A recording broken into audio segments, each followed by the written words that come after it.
ကိုကျင့်တရားနဲ့စိတ်ွယ်ရကိုကျင့်တရားဆိုတာအကျင့်သီလနဲ့ပြည့်စုံတဲ့အနေအထားတစ်ခုရည်ညွှန်းပြီးတော့ပြောတာကိုကျင့်သီလကောင်းမွန်တဲ့ပုဂ္ဂိုလ်တွေဟာရှေ့မှာမဟုတ်တာမလုပ်သလိုကွယ်ရမှာလည်းပဲမဟုတ်တာလုပ်လို့မရှိကြဘူးကိုကျင့်သီလကောင်းပြီဆိုလို့ရှိရင်တော့မြည်သည့်နေရာမှာပဲနေမဟုတ်တာလုပ်လို့မရှိကြတော့ဘူးသို့သောကိုကျင့်တရားဆိုတာလူတိုင်းတော့ကောင်းကြတာမဟုတ်ဘူးပေါ့ကိုကျင့်တရားကောင်းမှုဆိုတာအတော်ကြိုးစားရမှာဖြစ်ပါပုရုဇဉ်ရဲ့သဘာဝလျောက်ကိုကျင့်တရားနဲ့ပတ်သက်လာလို့ရှိရင်လူရှိသူရှိမှာတော့မကောင်းတာမလုံးဝညတော့လည်းပဲကွယ်ရမှာတော့မကောင်းတာလှုပ်လိလှုပ်ထားရှိကြတယ်ဆိုတာလောကကြီးမှာထင်ရှားနေတယ်မြတ်စွာဘုရားရဲ့ခုံတော်တစ်ခုထဲမှာအရဟံဆိုတဲ့ခုံတော်ကဘယ်မှာထူးခြားတယ်လို့ပြောမှာလောကမှာလူကြီးလူကောင်းဆိုတဲ့ပုဂ္ဂိုလ်တွေတောင်စိတ်ွယ်ရရောက်လို့ရှိရင်သူမသိအောင်မကောင်းတာတွေလုပ်တတ်ကြတယ်ပေါ့မြတ်စွာဘုရားမှာတော့စိတ်ွယ်ရမှရောက်တော့လဲမကောင်းမှုအကုသိုလ်ဆိုတာလုပ်တာမရှိဘူးတိတ်ဘုံမဟုတ်တာလုပ်တဲ့အလုပ်လုံးဝမရှိလို့အရဟစိတ်ွယ်ရ၌တောင်မကောင်းတာမလုပ်ဘူးဆိုတဲ့ခုံပေါ့အဲ့တော့ဒီကုံကိုကြည့်မယ်ဆိုလို့ရှိရင်အမှန်ပုဂ္ဂိုလ်တွေကစိတ်ွယ်ရတွေ့ပြီဆိုရင်မကောင်းတာလုပ်လို့လှုပ်တာရှိတယ်ဆိုတာထင်ရှားတယ်ပေါ့အဲ့တော့ကိုကျင့်သီလနဲ့ပတ်သက်လာလို့ရှိရင်တကယ်သူတော်စင်နေကြတော့လောကမှာမကောင်းတာလုပ်ဖို့စိတ်ွယ်ရဆိုတာမရှိဘူးလို့သတ်မှတ်ထားတာဖြစ်တယ်အဲ့လိုသတ်မှတ်ထားလို့ရှိရင်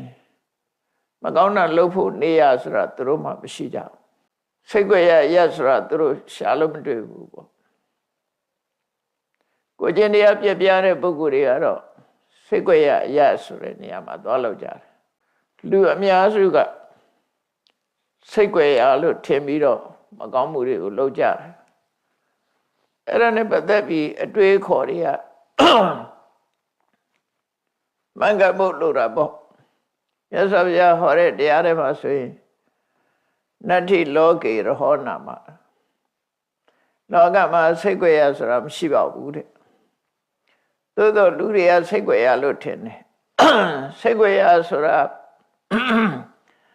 ဘယ်သူမှမမြင်တဲ့နေရာ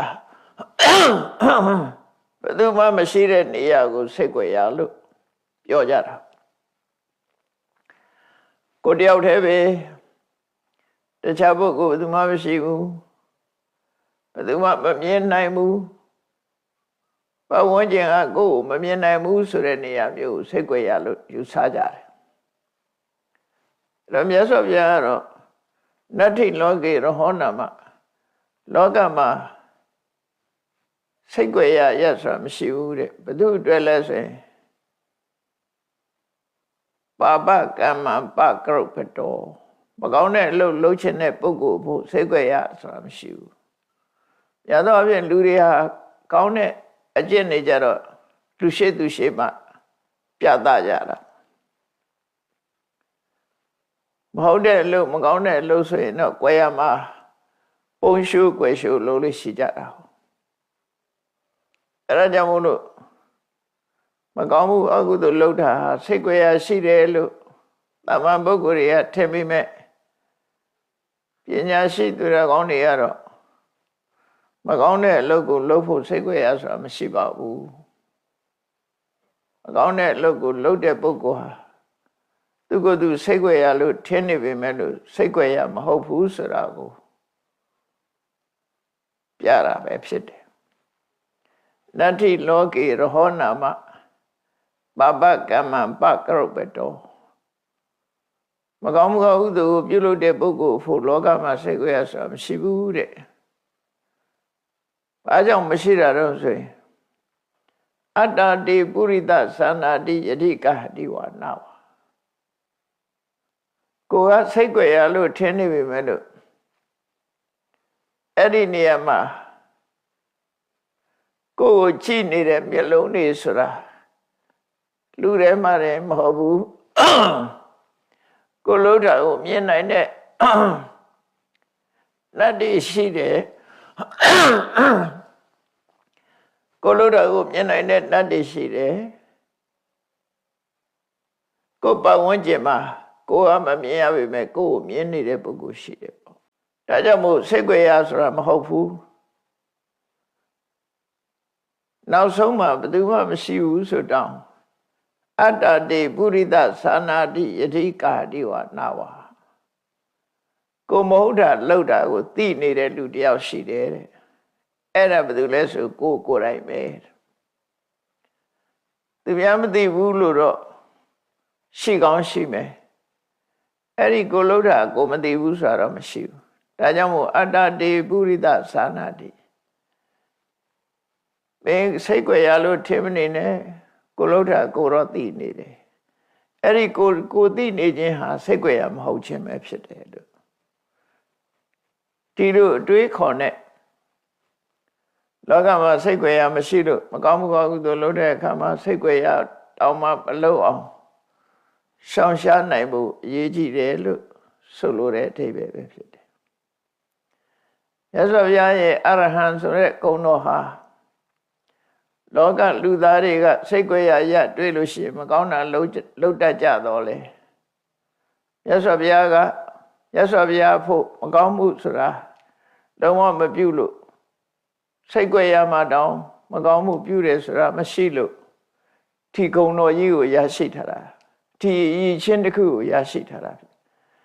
အဲ့တော့စိတ်ကြွယ်ရကိုမကောင်းမှုမလုပ်ဘူးဆိုတဲ့ပုဂ္ဂိုလ်မှတကယ်ကိုကျင့်တရားပြည့်ဝတဲ့ပုဂ္ဂိုလ်လို့ဆိုရမှာဖြစ်တယ်လုံးဝဖြူစင်တဲ့ပုဂ္ဂိုလ်လို့ပြောရမှာဖြစ်တယ်အဲ့တော့လောကလူသားတွေကလုံးဝဖြူစင်တဲ့ပုဂ္ဂိုလ်ဆိုတာအပဒမရှားဖရာယဟန္တာမသာလင်စိတ်ကြွယ်ရရောက်တဲ့အခါမကောင်းမှုအကုသိုလ်မလုပ်တာရှိနိုင်တယ်ကြံတဲ့ပုထုဇဉ်တွေကတော့လွတ်ကင်းမှုဆိုအပဒမရှားတယ်မရှိဘူးတော့မဟုတ်ပုရုဇဉ်တွေကလည်းပဲအတွေ့အခေါ်မျှော်မြင်ရှိတဲ့ပုဂ္ဂိုလ်တွေအသိဉာဏ်ရှိတဲ့ပုဂ္ဂိုလ်တွေဟာစိတ်ကြွယ်ရမှမကောင်းမှုမလုပ်ကြဘူးစင်ကြယ်အောင်နေတယ်လူရှိသူရှိမှမကောင်းတာမလုပ်သလိုစိတ်ကြွယ်ရမှလည်းပဲမကောင်းတာမလုပ်ကြဘူးဆိုတဲ့ပုဂ္ဂိုလ်တွေဟာပုရုဇဉ်ရဲ့တိုင်ဝိုင်းထဲမှာလည်းရှိတယ်အရိယာဖြစ်သွားရင်တော့လုံးဝဒါကင်းရှင်းသွားတယ်လို့ပြောမှာဖြစ်တယ်အဲ့တော့ကိုယ့်ကိုဘယ်လောက်ထိအောင်ကိုကျင့်တရားကောင်းတယ်လေဆိုတာစမ်းသပ်ကြည့်ရမှာဖြစ်တယ်ကိုကျင့်တရားဘယ်လောက်ခိုင်မာတယ်လဲကိုဟာဘယ်လောက်စင်ကြယ်တဲ့ပုဂ္ဂိုလ်ဖြစ်တယ်လဲဆိုတာစိတ်ကြွယ်ရရောက်တဲ့အခါမှာလူရှိသူရှိမှမလုပ်ရတဲ့အလုပ်မျိုးလုပ်နိုင်သလားလုပ်မိသလားလုပ်သလားလူရှိသူရှိမှမလုပ်ရတဲ့အလုပ်မျိုးကိုကြွယ်ရကြတော့လုပ်သလားလို့ကိုဆန်းစစ်ကြည့်ဖို့လိုတယ်ကိုစိတ်ကိုအကဲခတ်ကြည့်ဖို့လိုအဲ့ဒါကိုသီလဝိမန္တနာစဆိုတာ50ထဲမှာ350မြောက်မှာပါရှိတယ်ဒီဇာလေးကကိုကျင့်တရားခိုင်မာဖို့အတွက်သွန်သင်ပြသဆုံးမပေးတဲ့စက်ကလေးဖြစ်လို့ဒီစက်ဖြစ်လို့ကိုကျင့်တရားအတွက်ကိုသင်္ကန်းစာယူပြီးတော့ပြုပြနိုင်တဲ့အနေအထားမျိုးရရှိနိုင်တယ်ပေါ့သင်္ကန်းစာဆိုတာယူပြီးကိုပြင်မှအကောင်းဆိုတာဖြစ်တယ်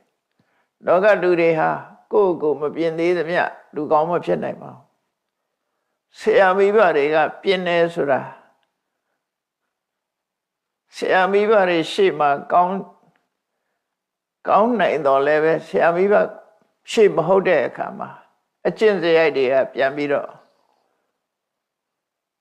နိုးထလာတတ်တယ်ပေါ့အဲ့တော့ကိုတကယ်သူတော်ကောင်းဖြစ်ပြီဆိုလို့ရှိရင်ကတော့ကိုဖို့မှာ မဟုတ်တာလုပ်ဖို့စိတ်ကြွယ်ရဆိုတာမရှိဘူးအလုံးဟာကိုသိနေရင်ကိုယ့်ကိုယ်သိက္ခာကိုရှက်ရွံ့နေမဟုတ်တာမလုပ်ဘူးလို့ဆိုတယ်ဟိရိဝတ္တပတရားတွေကိုယ့်ရဲ့ထဲမှာအပြည့်အဝရှိနေမယ်ဆိုရင်ကိုကျင့်တရားကိုယ်တဏ္ဍမှာအပြည့်အဝရရှိပြီးတော့စိတ်ကြွယ်ရမှတော့ကိုကျင့်တရားကောင်းမွန်တဲ့ပုဂ္ဂိုလ်မျိုးဖြစ်လာနိုင်တယ်အဲ့တော့ပုရုဇဉ်နေနဲ့ဒီအဆင့်ရောက်အောင်ကိုပဲကြိုးစားတဲ့နေပေါ့ဒီအဆင့်ရောက်အောင်ပဲကြိုးစားတဲ့အခြားသောတပန်သဂရကအနာကအဆင့်နေသာထားကြည့်ကိုယ့်ရဲ့ကိုချင်းတရားခိုင်မာမှုဟာစိတ်ကြွယ်ရာထိအောင်အာမခံချက်ရှိလားကိုစမ်းသပ်ပြီးတော့ဒီဆောက်ဖို့ခိုင်မာဖို့လေ့ကျင့်မှုအတ္တမရေးကြည့်တယ်ဒီဘဝမှာလေ့ကျင့်လိုက်မယ်ဆိုရင်ဘယ်ဘဝရောက်ကိုယ့်ရဲ့စိတ်ဓာတ်ခိုင်မာမှုဟာဖြစ်လာမှာပဲဖြစ်တယ်ဒီဘဝမှာမလေ့ကျင့်မှုဆိုရင်နောက်ဘဝတွေမှာဖြစ်လာဖို့ဆိုတာအမတမခဲရင်ပါရမီဆိုတာကိုလုံးတဲ့မွန်မြတ်တဲ့အလုပ်ကိုအကြောင်းပြုပြီးတော့ခေါ်တာဒါဖြစ်တယ်ပါရမီဆိုတာပရမတ္တကမ္မပါရမီလို့ဆိုတယ်မြင့်မြတ်တဲ့စိတ်နဲ့မှလုပ်လို့ရတာမြင့်မြတ်တဲ့စိတ်ရှိပြီဆိုရင်မြင့်မြတ်တဲ့အလုပ်ကိုလုပ်တော့တာပဲအဲ့ဒါပါရမီဖြစ်လာမှာပဲကောင်းတဲ့အကျင့်စရိုက်တွေကိုကိုယ်လေးလာသင်ယူပြီးတော့ကောင်းတဲ့အကျင့်စရိုက်တွေကိုကိုယ့်ရဲ့ထဲမှာတိဆောက်ကြရမှာဖြစ်တယ်စတင်မွေးမြူပြီးတော့တိဆောက်ရမှာဖြစ်တယ်မြတ်စွာဘုရားကသမဗရံတရားဟောတဲ့အခါမှာအပိုင်းနှစ်ပိုင်းနဲ့ဟောတာဖြစ်တယ်မကောင်းတဲ့အကျင့်စရိုက်တွေကိုမလုံးမိအောင်ထိမ့်သိမ်းရှောက်မယ်စောင့်စည်းရမယ်စောင့်စည်းရတဲ့နဲ့တတိလက်လွတ်ပြီးတော့လုံးမိတယ်ဆိုရင်လည်းအလင်းအမြန်ဖယ်ရှားဖို့ရှောင်ကျဉ်ဖို့ဆိုတာကြိုးစားရမယ်မကောင်းတဲ့ဘက်ကနှစ်ခုမကောင်းတာမလုပ်ဖြစ်အောင်ကြိုးစားရမယ်လုံးမိလို့ရှိရင်လည်းနောက်ထပ်ဆက်မလုပ်ဖို့ရကြိုးစားရမယ်ကောင်းတာနဲ့ပတ်သက်လာလို့ရှိရင်ကောင်းတဲ့အမှုလုပ်ဖြစ်အောင်ကြိုးစားရမယ်လုပ်ဖြစ်ပြီးလို့ရှိရင်လည်းအချိန်ချင်းထပ်လုပ်ဖို့ကြိုးစားရမှာဖြစ်တယ်ဒါကိုပဲသမ္မာဝါယာမမှန်ကန်တဲ့ကျုပ်ပန်းအထုံမှုတနည်းအားဖြင့်တမ္ပပဒါနသမ္မာပဒါနမှန်ကန်သောကျုပ်ပန်းအထုံမှုလို့ဆိုတာအဲ့ကိုသမ္မာပဒါနလို့ခေါ်တဲ့မှန်ကန်တဲ့ကျုပ်ပန်းအထုံမှုနဲ့အကုသိုလ်တွေကိုဖယ်ရှားလို့ကုသိုလ်တရားတွေဖြစ်ပေါင်းကြိုးစားခြင်းဖြင့်သူတော်ကောင်းအဖြစ်ကိုရယူနိုင်တာပေါ့အဲ့လိုမဟုတ်လို့ရှိရင်လူတွေရဲ့အကျင့်စရိုက်တွေဟာအမြဲတမ်းမိမိတဏ္ဍာမှာကျိုးဆွဲတယ်လို့အညစ်အကြေးတွေဟာချွတ်လို့မရအောင်ဆွဲထင်နေတတ်တယ်အဲ့လိုဆွဲထင်ရနေရအောင်ကြိုးစားအထောက်ကြမှာဖြစ်တယ်ဒီသီလဝိမန္တနာဆိုတဲ့စက်တော်မှာကိုကျင့်တရားကိုစမ်းသပ်တဲ့ဇလံလေးတစ်ပုဒ်ဖြစ်တယ်ပေါ့ကိုကျင့်တရားကိုဘလောက်ကောင်းတယ်လဲဆိုတာစမ်းသပ်တာဒီဇလံဖြစ်ပေါ်လာပုံကတော့မြတ်စွာဘုရားကသာဝတိမြို့စေရွန်ကျောင်းမှာသတင်းသုံးနေတဲ့အချိန်မြတ်စွာဘုရားကစေရွန်ကျောင်းမှာသတင်းသုံးနေရဲ့ရှိနေတဲ့အချိန်မှာမြတ်စွာဘုရားနဲ့အတူတကွစေရွန်ကျောင်းမှာနေထိုင်ကြတဲ့ယဟန်900ဟာတရားအထုတ်နေတဲ့တရားအထုတ်ဖို့ကြိုးစားနေတဲ့ယဟန်တွေပဲဖြစ်လင့်ကြတာညတောင်းကောင်ရံကာလမှာကာမဝိတက်လို့ခေါ်တဲ့ကာမဂုဏ်အာယုံခံစားလို့တဲ့စိတ်တွေဖြစ်ပေါ်နေကြတယ်။ဘာကြောင့်လို့ဆိုရင်မြတ်စွာဘုရားလက်ထက်ကလူငယ်လူရွယ်တွေသာသနာပေါင်းဝင်လာကြတယ်။တချို့လည်း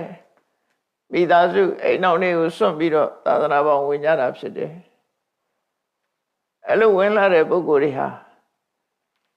ကာမဝိတက်လို့ဆိုတာလူဘဝတုန်းကကြုံတွေ့တာတွေကိုပြန်ပြီးတတိယပြီးတော့တွေးပြီးနေကြတဲ့ပုဂ္ဂိုလ်တွေလွမ်းဆွတ်နေကြတဲ့ပုဂ္ဂိုလ်တွေစေရုံအကြောင်းကတန်ဃာတွေထဲမှာဒါတွေရှိလာတယ်တချို့လဲလူဘဝကိုအားကြပြီးတော့စိတ်ကူးရင်နာတွေဖြစ်လာတယ်မြတ်စွာဘုရားကယဟန်တန်ဃာတွေကိုစောင့်ရှောက်တဲ့အနေနဲ့စောင့်ကြည့်နေတာဘယ်လိုထိစောင့်ကြည့်တော့ဆိုရင်ဥပမာပေးထားတာမျက်လုံးတစ်လုံးနဲ့ရှိတဲ့ပုဂ္ဂိုလ်မျက်စိတစ်လုံးသာရှိတဲ့ပုဂ္ဂိုလ်ဟာအဲ့ဒီမျက်စိလေးကောင်းတဲ့မျက်စိလေးပြတ်မသွားအောင်ထိမ့်သိမ်းစောင့်ရှောက်သလိုတဲ့သာသမီတူတဲ့ရှိတဲ့ပုဂ္ဂိုလ်ကလည်းဒီသာသမီလေးတူကိုပဲထိမ့်သိမ်းစောင့်ရှောက်သလိုသမရီဆိုတဲ့သားကောင်ဟာလည်းသူ့ရဲ့မြည်ဆံကိုထိမ့်သိမ်းစောင့်ရှောက်သလိုအမြဲတမ်းတတိထားပြီးတော့ယဟန်တွေကိုမြတ်စွာဘုရားကြည့်တယ်တရားနှလုံးသွင်းကြရလားကောင်းတဲ့စိတ်တွေစင်စဲမပြတ်ဖြစ်ရလားမကောင်းတဲ့အကုသိုလ်စိတ်တွေဝင်သလားဆိုတာကိုညပိုင်းမှာလည်းတေဘစက္ခုနဲ့ကြည့်တော်မူတာဖြစ်တယ်အဲ့လိုကြည့်တဲ့အချိန်မှာခုနကယဟန်တော်တွေအချို့ဟာလူဘဝကိုပြန်ပြီးတော့တွေးတောပြီးစိတ်ကူးရင်ကြတယ်သို့မဟုတ်ကြုံတွေ့ခဲ့ရတဲ့သူတို့ဘဝတွေကိုပြန်ပြီးတန်းတာနေတာတွေတွေ့တဲ့အခါမှာမြတ်စွာဘုရားကရှင်အနန္ဒာကိုခေါ်ပြီးတော့အနန္ဒာစေရုံကျောင်းထဲမှာနေတဲ့ကိုယ်တော်တွေအားလုံးကိုခန္ဓာကိုယ်ကြီးကျောင်းဘဝမှာနေရခင်းပြီးတော့အဲ့ဒီခန္ဓာကိုယ်ကြီးကျောင်းဘဝမှာစီဝေးဖို့ခေါ်လိုက်ဆိုပြီးတော့မြတ်စွာဘုရားစောဤတန်ဃာတွေကိုခေါ်လိုက်တာခေါ်လိုက်တော့တန်ဃာတွေကမြတ်စွာဘုရားစီရောက်လာကြအလုံးစုဝေးမိတဲ့အခါမှာဘာဟောတော့ဆို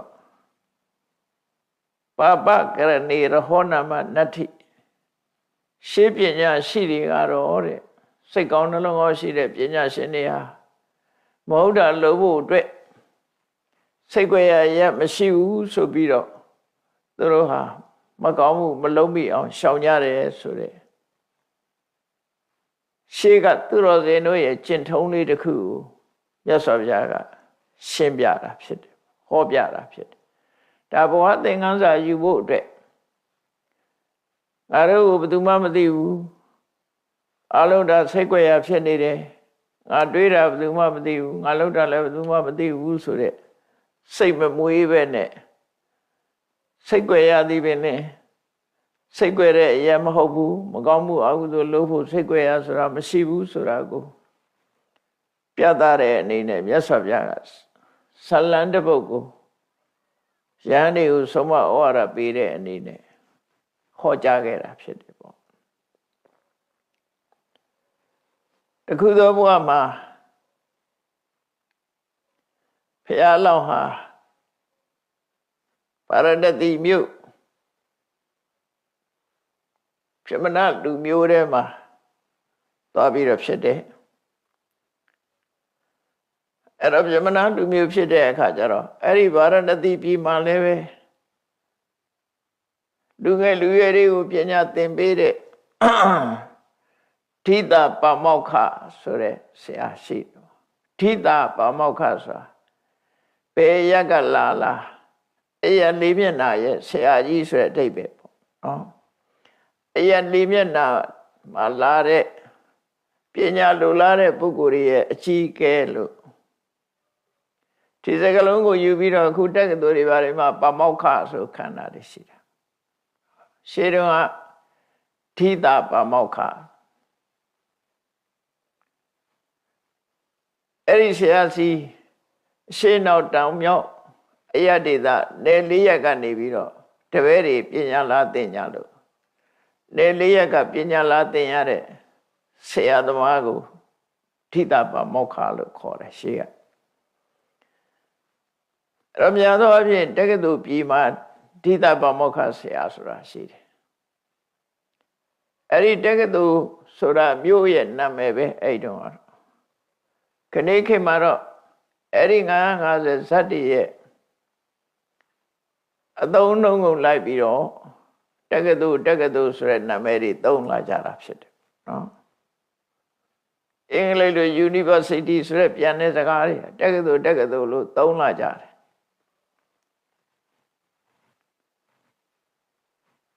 50 17ရဲ့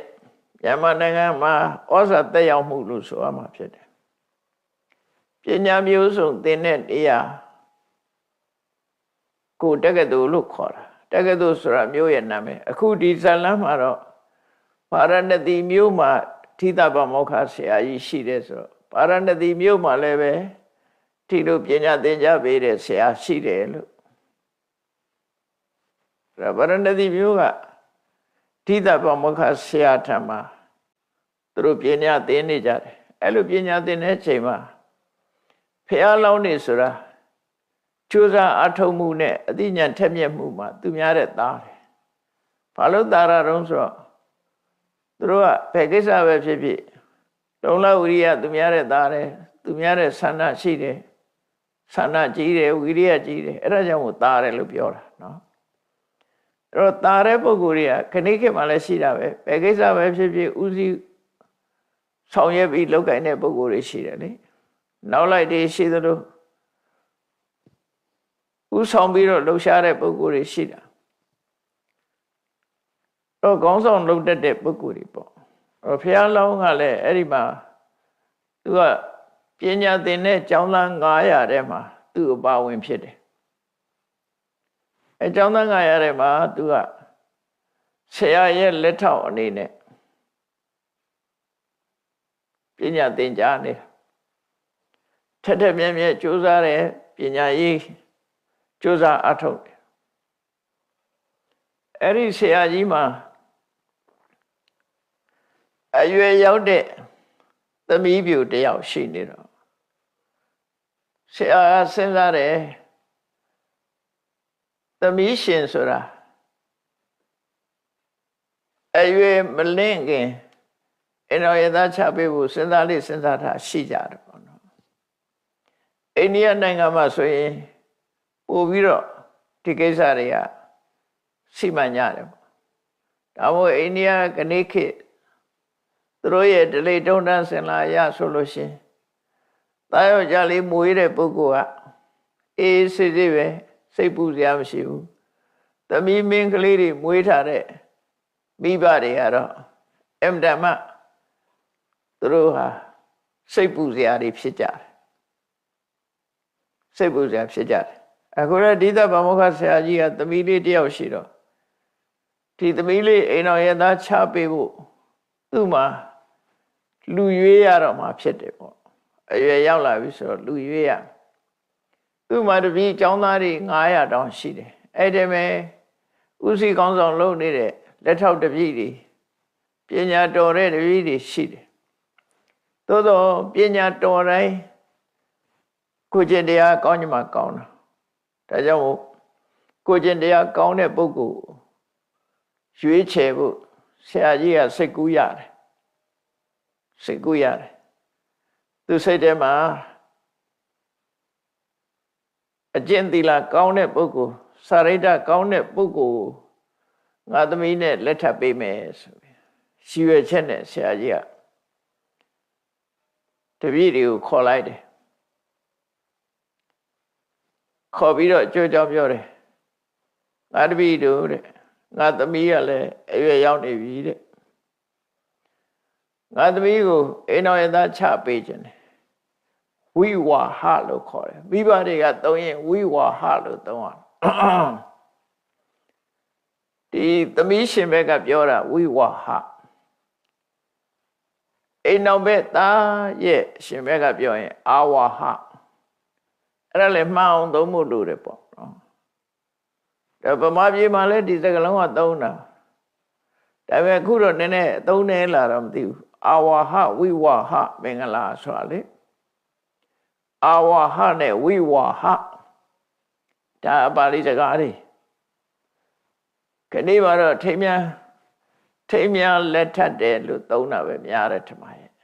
အာဝါဟဝိဝါဟဆိုတာသိပြီးတော့မသုံးကြဘူးအဲ့တော့အဓိပ္ပာယ်ကဘာလို့ဆိုရင်အာဝါဟဆိုတာ ယောက်ျားလေးဘက်ကမိဘတွေကအမျိုးသမီးကိုလာပြီးတော့သမီးရှင်ထံကသမီးကိုလာယူသွားတာခေါ်သွားတာကိုအာဝါဟလို့ခေါ်တယ်သမီးရှင်ကနေပြီးတော့သူတို့သားလောင်းစီကိုပို့ပေးတာကြတော့ဝိဝါဟလို့ခေါ်တယ်သူတို့စီမှာထုံးစံကယောက်ျားလေးကအမျိုးသမီးအိမ်လိုက်တာမရှိဘူးအမျိုးသမီးကပဲယောက်ျားလေးအိမ်လိုက်ရမှာဒါအိန္ဒိယထုံးစံနော်အာဝါဟဝိဝါနှစ်ခုစလုံးဟာသူတို့သားဘက်ကနေပြီးသူတို့သမီးကိုလာခေါ်တာအာဝါဟသူတို့သမီးဘက်ကသူတို့သားအိမ်ကိုပို့ဆောင်ပေးတာဝိဝါဟအဲ့တော့ဒီသဗ္ဗမုခဆရာကြီးကသူ့သမီးကိုသူတို့သားအိမ်ကိုပို့ပေးရအဲ့ဒီပို့ပေးတဲ့မင်္ဂလာလက်ထပ်ပွဲကိုသူလုပ်ဖို့စဉ်းစားတာအဲ့တပည့်တွေကိုပြောတယ်ငါသမီးရွယ်ရောက်လို့အိမ်တော်ဘက်စီငါပို့ပေးဖို့စီမံရလိမ့်မယ်အဲ့တော့အဲ့လိုပို့ပေးတဲ့အခါမှာသူတို့သမီးတွေအတွက်ဟောစားဆင်ဖို့လိုအပ်တယ်ပေါ့လေဝလက်စားယရဏပစ္စည်းတွေရဖို့သင့်တယ်ရှားရမှာဖြစ်တယ်ဒီတိုင်းလက်ပလာသွားလို့မဖြစ်ဘူးထိုက်တဲ့ယရဏတွေဆင်မြန်းပြီးတော့ငါသမီးကိုအိမ်တော်ဘက်ထံကပို့ဖို့ရှိတယ်မင်းတို့ကိုယ်ဆွေမျိုးကိုမိဘအိမ်ကိုသွားပြီးတော့ဘယ်သူမှမသိအောင်လက်ဝတ်လက်စားအဝတ်တန်းစာတွေကိုတိတ်တဆိတ်ရှူပြီးတော့ငါ့ကိုပေးကြလို့ဆိုပြီးသူသမီးပေးကြမလို့ဆိုပြီးကျောင်းသားတွေကိုအဲ့လိုခိုင်းတာနော်ဘယ်သူမှမမြင်စေရဘူးဘယ်သူမှမမြင်အောင်တိတ်တိတ်ရှူဆောင်ပြီးတော့ငါစီကိုပေးကြအဲ့တယောက်ယောက်မြင်တဲ့ဟာမျိုးဆိုရင်တော့အာမယူဘူးဘယ်သူမှမမြင်အောင်တိတ်တိတ်ယူလာတဲ့ပစ္စည်းမျိုးငါလက်ခံမယ်ဆိုဆရာကြီးကတပည့်တွေကိုမှားတယ်မှားတော့တပည့်တွေကလည်းဆရာကြီးပြောတဲ့အတိုင်းလုပ်ကြတယ်ပေါ့ကောင်းပါပြီဆိုပြီးတော့တပည့်တွေကအိမ်ပြန်သွားကြပြီးတော့အိမ်ကမိဘတွေဆွေမျိုးတွေညီကိုမောင်နှမတွေမမြင်တဲ့အချိန်မှာအဝတ်စားတို့လက်ဝတ်တစားတို့တိတ်တဆိတ်ခိုးပြီးတော့ယူလာကြတယ်တိတ်တဆိတ်ခိုးယူလာတယ်ခိုးယူလာပြီးတော့ဆရာကြီးကိုပေးကြတယ်ပေါ့ဆရာကြီးကလာပြီးနာမည်နဲ့ပစ္စည်းနဲ့တေချာစင်းမှတ်ပြီးတော့သိမ်းထားလိုက်တယ်အဲ့ဒီမဲ့ကျောင်းသားတော်တော်များများအဲ့လိုခိုးပြီးတော့ယူလာပြီးတော့ပေးကြတာသူရဲ့တွေ့ကြီးတွေပေးကြတယ်ဒါပေမဲ့လို့တပည့်အချီးဆုံးလက်ထောက်ဆရာလုပ်နေတဲ့တပည့်ကတော့ဆရာကြီးခိုင်းတဲ့အတိုင်းဘာမှသူ့အိမ်သွားပြီးတော့ရှူဆောင်တာမလုပ်ဘူးအဝတ်စားလည်းမယူဘူးလက်ဝတ်တန်းစားလည်းမယူဘူးဆရာကြီးကိုဘာမှမပေးပဲနဲ့သူကဒီတိုင်းနေတယ်အဲ့တော့ဆရာကြီးကသူ့ကိုပြောတယ်ငါတပည့်မင်းကတော့ဘာမှမယူလားလို့ဆိုဟုတ်ပါတယ်ဆရာဘာဖြစ်လို့မင်းမယူတာတုံးလို့ဆိုဆရာကပြောတယ်လေဘယ်သူမှမမြင်ခင်ယူလာတဲ့ပစ္စည်းရဲ့လက်ခံမယ်တိတ်တိတ်လို့ရမယ်လို့ဆရာကမှားထားတာကျွန်တော်စိတ်ထဲမှာစိတ်ကြွရဆိုတာကျွန်တော်မမြင်ဘူးတပည့်ကပြန်ပြပြတာစိတ်ကြွရဆိုတာမမြင်ဘူးတိတ်တိတ်စိတ်စိတ်ဘယ်သူမှမသိတဲ့နေရာဆိုတာကျွန်တော်မတွေ့မိဘူးတဲ့ဒါကြောင့်မို့သူ့စိတ်ထဲမှာတော့ကြွယ်ရမှာလို့ဖို့တခုမှကြွယ်ရလို့မထင်ဘူးဆိုတဲ့အကြောင်းဆရာကြီးကိုပြောပြတာအသူပြောပုံလေးကိုမှတ်တမ်းတင်ထားတာပါတော့ဆိုနတ္ထိလောကေရဟောနာမပပကမ္မပကုပ္ပတောမဟုတ်တာလို့ဖို့အတွက်လောကမှာစိတ်ကြွယ်ရဆိုတာမရှိပါဘူးဆရာကြီးတဲ့ပ ပတ္တန္တိဝနဘူတာနိတောမှာပဲဖြစ်ဖြစ်အိမ်မှာပဲဖြစ်ဖြစ်အိမ်ဆောင်တတ်တွေတောဆောင်တတ်တွေကိုယ်ဆောင်တတ်တွေကိုမမြင်ရတဲ့တရားဝတွေလောကမှာရှိနေကြတော့သူတို့ကမြင်မှာပဲတဲ့ကိုတိတ်တိတ်လို့လည်းသူတို့မြင်မှာပဲတဲ့အဲ့လိုနတ်တွေမြင်တာကိုပဲတံပါလောမညတိရဟောကိုပဝန်းကျင်မှာကိုကြည့်နေတဲ့ရလုံးတွေရှိရတဲ့နဲ့မလိမ္မာတဲ့ပုဂ္ဂိုလ်ကတော့ငါလှုပ်တာဘယ်သူမှမသိဘူးလို့ထင်နေတယ်ဟုတ်လားအလုံးကမြင်ကြမှာပဲတဲ့ကိုကမမြင်ရပေမဲ့သူတို့ကမြင်ကြလိမ့်မယ်တဲ့အဲ့ဒါကိုပဲစဉ်းစားဉာဏ်မရှိတဲ့ပုဂ္ဂိုလ်တွေကတော့ဒါစိတ်ငြိမ်ရလို့ထင်ကောင်းထင်လိမ့်မယ်တဲ့ကျွန်ုပ်အနေနဲ့ပြောရမယ်ဆိုရင်အဟံရဟောနပတ္တာမိကျွန်ုပ်အနေနဲ့တိတ်တဆိတ်ဆိုတဲ့ဟာစိတ်ကြွယ်ရဆိုတာကျွန်ုပ်လုံးဝမမြင်မိဘူးတဲ့စိတ်ကြွယ်ရရက်ဆိုတာဘယ်တော့မှမတွေ့ဘူးတဲ့သုံးဉဏ်ဝါပိနဝိဇ္ဇတိဘယ်သူမှမရှိဘူးဆိုတာလဲဘယ်သူမှမရှိတဲ့နေရာအရက်ဆိုတာလဲကျွန်ုပ်မတွေ့ဘူးတဲ့ကျွန်ုပ်ရှာကြည့်တာမတွေ့ဘူးဘယ်သူမှမတွေ့တဲ့နေရာသုံးညဘယ်သူမှမရှိတဲ့နေရာဆိုတာမရှိဘူးတဲ့ယထာအဉ္ညာနပတ္တမိကိုသွားလို့ကိုနေတဲ့နေရာတခြားလူဘယ်သူမှမတွေ့ရပေမဲ့လို့အတုံညာဟောတိတမယတဲ့အဲ့ဒီနေရာကျွန်ုပ်ရှိနေတာပဲတဲ့ဆိုတော့အခန်းထဲမှာကိုတယောက်တည်းနေတာဘယ်သူမှမရှိဘူးဟုတ်တယ်တမန်လူကတော့မစင်စားဘူးဘယ်သူမှမရှိဘူးငါလှုပ်ချင်အောင်လှုပ်မယ်လို့ထင်ကောင်းထင်လိမ့်မယ်တဲ့အဲ့ဒီမှာကျွန်ုပ်ရှိနေတယ်လေတဲ့ဘယ်သူမှမရှိတာမဟုတ်ဘူးတဲ့ဒါကြောင့်မို့လို့ empty place နော် empty room ဘာမှမရှိတဲ့နေရာဆိုတာမရှိဘူးလို့သူကပြောတာကိုရှိနေတာကိုကဒါဘာမှမရှိတဲ့နေရာမဟုတ်ဘူးတဲ့ကိုရှိနေတယ်ဘာသူမှမသိဘူးဆိုရင်ကိုသိနေတယ်ဒါဟုတ်ဆိုလို့လည်းပေါ့နော်ကိုမဟုတ်တာလို့တာကိုသိနေတာကိုကစိတ်ကြွယ်ရမဟုတ်ဘူးလို့ပြောတာကိုတယောက်တည်းနေတာမို့ဘယ်သူမှမမြင်ဘူးလို့ထင်ကောင်းထင်လိမ့်မယ်တဲ့ဘယ်သူမှမမြင်ကိုမြင်တယ်ပေါ့ကိုမမြင်တဲ့အိမ်ဆောင်တတ်တွေတောဆောင်တတ်တွေကျောင်းဆောင်တတ်တွေဒီလိုဟာတွေကလည်းရှိနိုင်တယ်အဲ့ဒါတွေမရှိဘူးဆိုတော့ကိုလို့တာကိုသိနေတယ်ကိုလို့တာကိုမြင်နေတယ်ဒါကြောင့်မို့သူ့ရင်ထဲမှာဆရာကြီးကပြောတာဘယ်သူမှမမြင်အောင်ယူခဲ့လို့ပြောတော့ဘယ်သူမှဆိုတဲ့တဲမှာကျွန်ုပ်လည်းပါတယ်ကျွန်ုပ်မမြင်အောင်ယူလို့မှမရတာဟုတ်ခိုးတဲ့လူကိုယ်တိုင်ကမြင်နေတယ်လေဘယ်သူမှမမြင်အောင်ယူဖို့ဆိုတာလောကကြီးမှာမဖြစ်ဘူးဘယ်သူမှမသိအောင်လုပ်ဖို့ဆိုတာကိုသိနေတယ်အဲ့ဒါလို့ဒီတပည့်အကြီးဆုံးဆရာလက်ထောက်ကနေပြီးတော့ဆရာကြီးကိုဒီလိုရှင်းပြတယ်ဆရာကြီးကိုရှင်းပြတဲ့အခါကျတော့ဆရာကြီးကသူပြောတာဆိုတာသူ့ရဲ့တွေးတောရှုဆပုံတွေကိုကြည့်ပြီးတော့ရှင်းတတ်တဲ့ဆရာကြီးရှင်းတတ်ပြီးတော့ငါတပည့်ငါအိမ်မှာ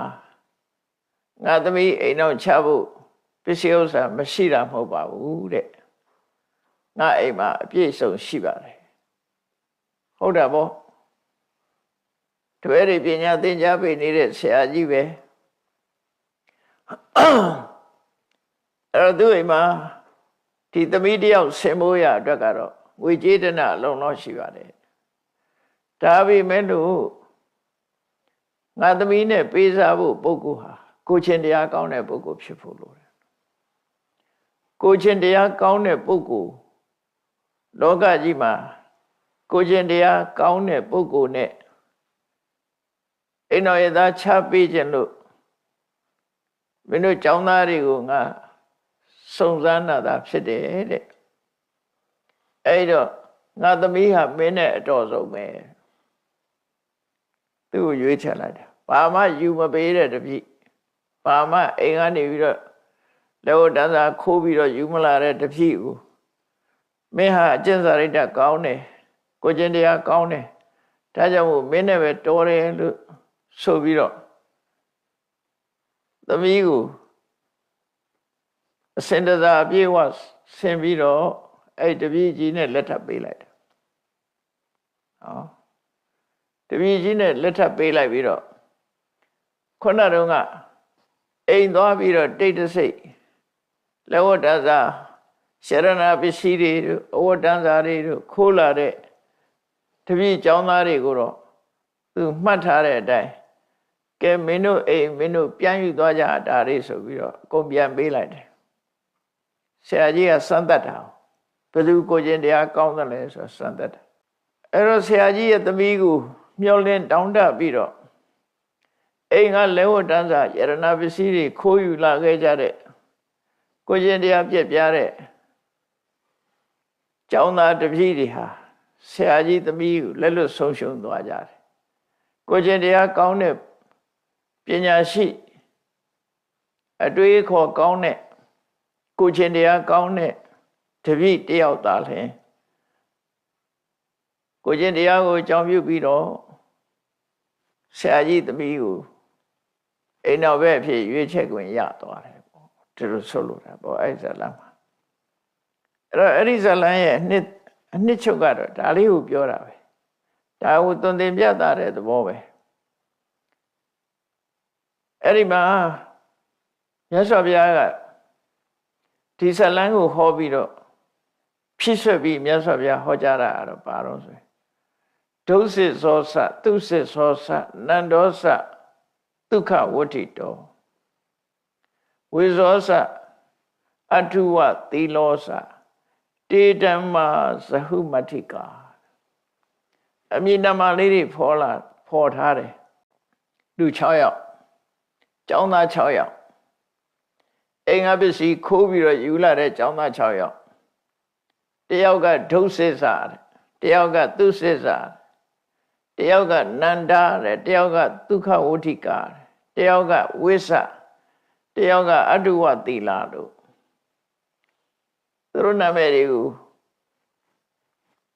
ထုတ်ဖော်ပြီးတော့တေဓမ္မာဇဟုမတ္ထိကာသူတို့ဟာဆရာကြီးသမီးရလို့စိတ်နဲ့ကိုကျင့်တရားကိုစွန့်ပစ်ခဲ့တဲ့ပုဂ္ဂိုလ်တွေဖြစ်တယ်ဟုတ်တယ်ကိုကျင့်တရားကိုစွန့်တဲ့ပုဂ္ဂိုလ်တွေဖြစ်တယ်ကိုငကောအကျင့်ကောင်းလေးတွေကိုစွန့်ပစ်ကြတယ်တစုံတစ်ခုရလို့မှုကြောင့်ကိုကျင့်တရားပြက်ပြားသွားတယ်တေဓမ္မာဇဟုမတ္ထိကာတော့လောကလူတွေကတခုခုရလို့မှုနဲ့ကိုကျင့်တရားကိုစွန့်ပစ်ကြတယ်အလွယ်တကူဖယ်လိုက်ကြတယ်ကိုယ့်ရဲ့ကိုကျင့်တရားကိုအလွယ်တကူစွန့်လွတ်လိုက်ကြတယ်ပေါ့နော်သူတို့လည်းပဲလူတွေလိုက်တာကျင့်သုံးရမယ်ကိုကျင့်တရားတွေကိုစွန့်လွတ်လိုက်ကြတယ်ပြမနောစကတံဇဟေသဗ္ဗဓမ္မနာပါရကုပြမနောစကထံဇဟေသဗ္ဗဓမ္မနာပါရကုဆိုကိုကျင့်တရားနဲ့ပတ်သက်ပြီးတော့စဉ်းစားဉာဏ်ရှိပြီး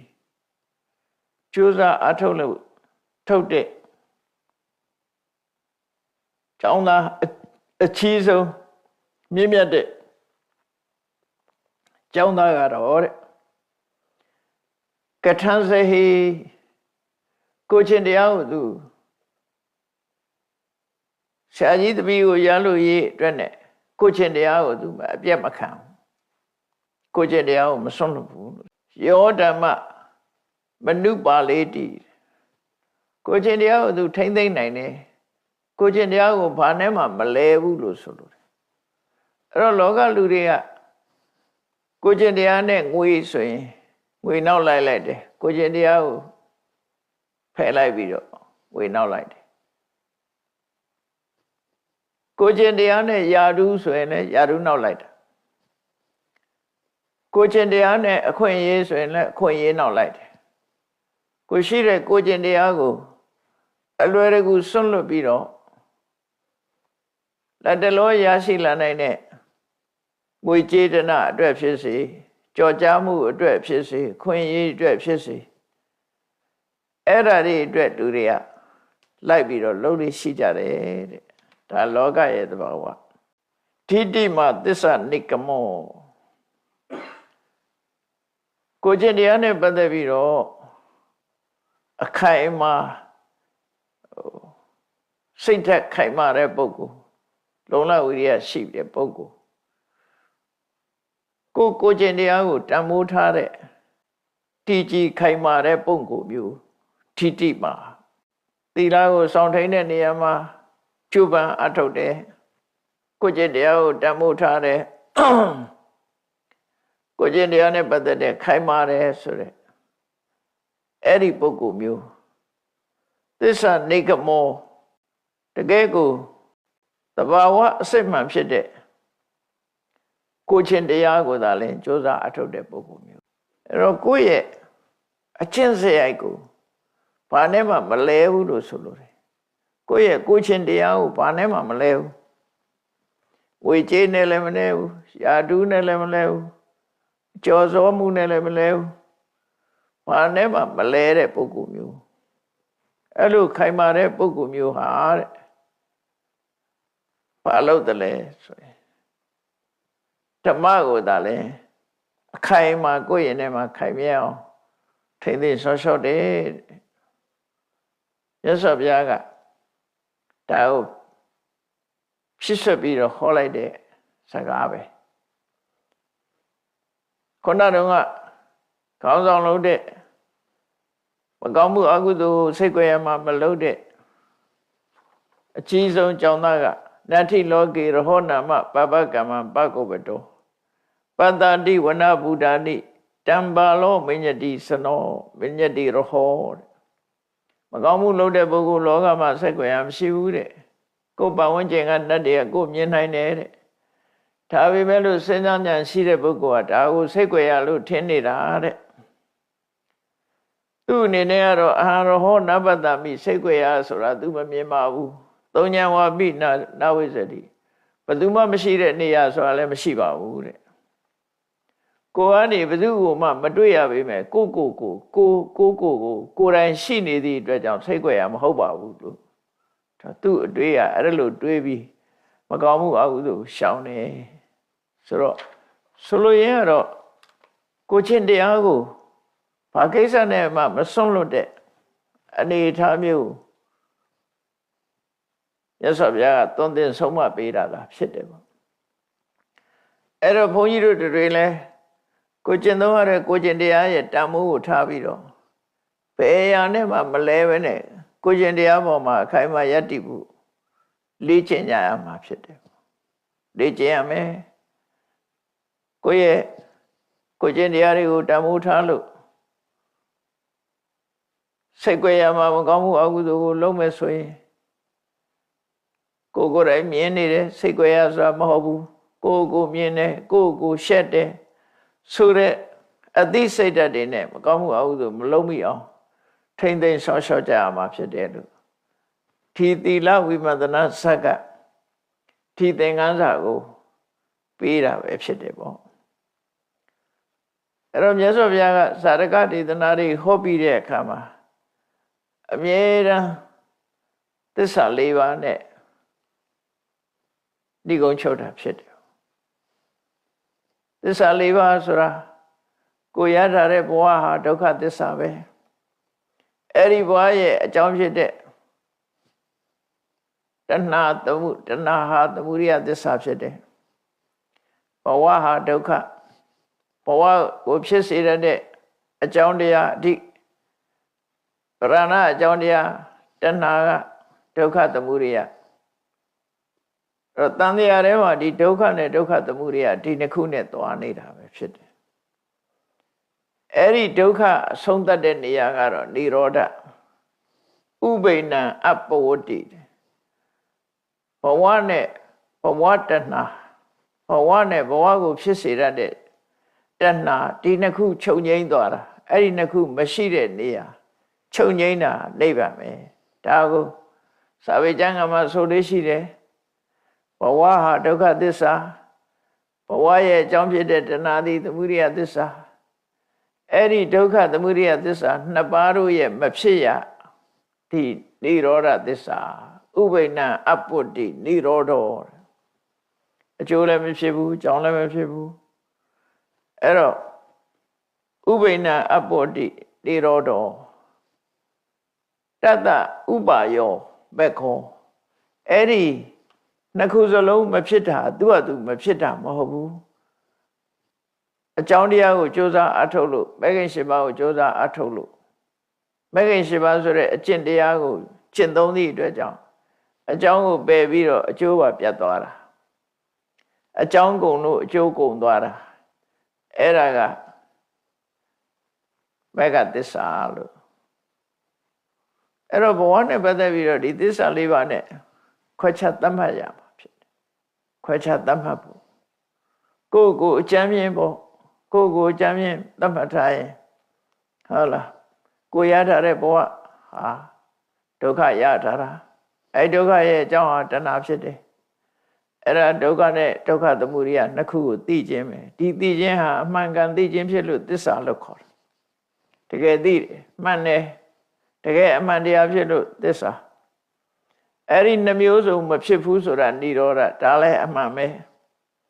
အဲ့ဒီအမှန်ဆိုတဲ့និရောဓကိုရောက်ကြောင်းအကျင့်ကတော့မဂ္ဂင်၈ပါးအကျင့်တရားပဲဖြစ်တယ်ဒီလိုမြတ်စွာဘုရားကဒုက္ခသမုဒယဒုက္ခនិရောဓဒုက္ခនិရောဓကာမိနိပฏิပဒါဆိုတဲ့သစ္စာ၄ရပ်အဆုံးသတ်ပြီးတော့ခုနယဟန်900ကိုဆုံးမတော်မူတာဖြစ်တယ်ပေါ့ကာမဝိတ္တိကြံတွေးနေကြတဲ့ကိုယ်တော်တွေကိုဒီဇလန်းနဲ့သင်္ကန်းစာပေးပြီးတော့မြတ်စွာဘုရားကိုကျင့်တရားအတွက်ငါတို့ဟာဘယ်သူမှမသိဘူးဆိုတဲ့အနေနဲ့မကောင်းတဲ့အတွေးတွေတောင်မတွေးသင့်ဘူးကိုယ်ရင်ထဲမှာမကောင်းတဲ့အကုသိုလ်တွေမဖြစ်အောင်ကျင့်သုံးလိုက်တာဖို့မြတ်စွာဘုရားကဆုံးမသွန်သင်တဲ့အခါအဲ့ဒီယဟန်တော်တွေဟာအလုံးမြတ်စွာဘုရားရဲ့ပံ့ပိုးကူညီမှုနဲ့အသိဉာဏ်တွေပွင့်လင်းပြီးတော့အလုံးယဟန္တာဖြစ်သွားကြတယ်တဲ့ယဟန္တာဖြစ်ရောက်သွားကြတယ်မြတ်စွာဘုရားကဒီစာရကဟောတဲ့အခါတိုင်းစာရကဟောတဲ့အခါမှာတကယ်အဖြစ်ပြက်ဟာဘယ်တော့ကအဖြစ်ပြက်ပဲဖြစ်ဖြစ်ကိုယ်တိုင်ပါဝင်တဲ့အဖြစ်ပြက်တွေဖြစ်လို့အဲ့ဒီတော့ကဓိတပမောက္ခဆရာဆိုတာတဲ့အခုသာရိပုတ္တရာပဲဟိုတုန်းကသူဆရာကြီးလုပ်ခဲ့တယ်ပေါ့နော်အဲ့ဒီတော့ကအသိဉာဏ်နဲ့စဉ်းစားဆင်ခြင်ပြီးမကောင်းမှုအဟုသို့မလုပ်ခဲ့တဲ့ကျောင်းသားကတော့တခြားလူမဟုတ်ဘူးတဲ့ငါကိုယ်တိုင်ပဲလို့အဲ့တော့ရင့်ကျက်တဲ့အတွေးခေါ်ရှိတဲ့ပုဂ္ဂိုလ်တွေငါကိုယ်တိုင်ပဲဒီလိုတွေးခေါ်ပြီးတော့အမှန်ကန်ဆုံးဖြတ်ခဲ့တယ်ဆိုတာကိုရသော်ဗျာဒီစက်မှာဒီလိုဟောကြားခဲ့တာဖြစ်ပါတယ်သီလဝိမန္တနာဆက်ကိုချင်းတရားနဲ့စိတ်ကြွယ်ရာဒီအကြောင်းတရားကိုမှတ်သားနာယူကြသဖြင့်မိမိတို့ဘဝအတွက်သင်္ကန်းစာရယူပြီးကိုယ်ဘဝကိုချင်းတရားပေါ်မှာတမ္မိုးထတတ်ရေးခြားအတွက်ကိုချင်းတရားကိုလဲခြင်းစွန့်ပစ်ခြင်းဆိုတာတွေမဖြစ်အောင်ကျင့်ကြံကြိုးကုပ်အထောက်ကြအမှာဖြစ်တယ်လို့ကိုယ်စီမှတ်သားပြီးကိုချင်းတရားကောင်းအောင်ကြိုးစားအထောက်နိုင်ကြပါစေကုန်သတည်း